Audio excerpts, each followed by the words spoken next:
Well, it was fun while it lasted. Ended up pulling the transmission on this thing, do a quick clutch job, which by the way is a complete pain in the ass to even get the transmission out. I don't know why Chevrolet had to make it so tight. But anyways, I pulled the transmission out. I was doing a video on that. And I was prying the transmission away from the bell housing. I put a screwdriver up against the flywheel to pry the bell housing out, and that whole crank and everything went in quite a bit, and I measured it. I'm at like 64 thousandths end play, and that's not a good thing. So the thrust surface is gone on the rear main bearing.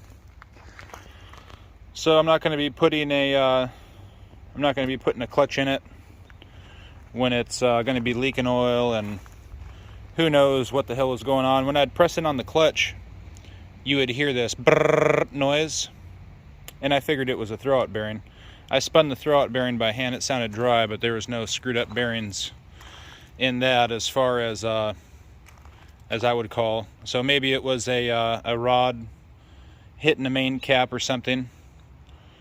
So the 4.3 was fun while it lasted. It sure was running good, and it was getting better and better, but now it's time for this motor to come out, and it's going to be getting a small block. So I got to go through my motors. I got a few of them.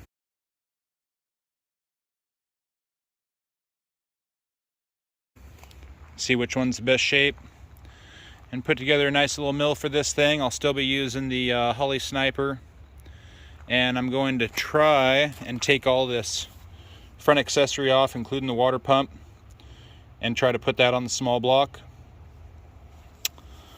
But yeah, it should be a good little runner. I'm not going to be going too crazy on horsepower. We'll see how everything goes together, but we'll definitely be doing some videos on that. Another update on this was I finally found a pair of shocks for this. I can double check if anybody wants to know, but I'm wanting to say it was off of a 88 to 2000 Jeep Cherokee. Found some shocks that would work, and that fit back here, and there's probably like an extra 2 inches of compression, where before, even with the Monte Carlo air shocks, which came back as the same part number for the truck, those had like maybe 3/8 of an inch of compression, so it'd go down and bottom out. But anyways, yeah, got this thing all torn apart, so this thing's going to be on the back burner for a while. I gotta get my bug going first, and then I'll jump back on this. My bug's been off the road for coming on 3 years now, so that's a little update on the S10. I'll put in a couple clips of the work while I was working on this. One thing that's pretty weird is end play. I don't know about these V6s. I don't think it's supposed to do this though. Let's see, am I in camera? Yep.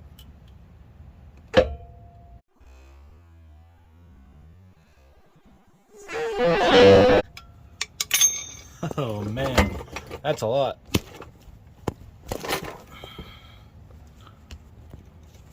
You go back in or what?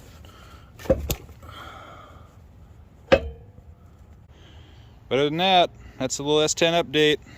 So anyways, thanks for watching, thanks for subbing. Until next time, we'll catch you guys on the flip side.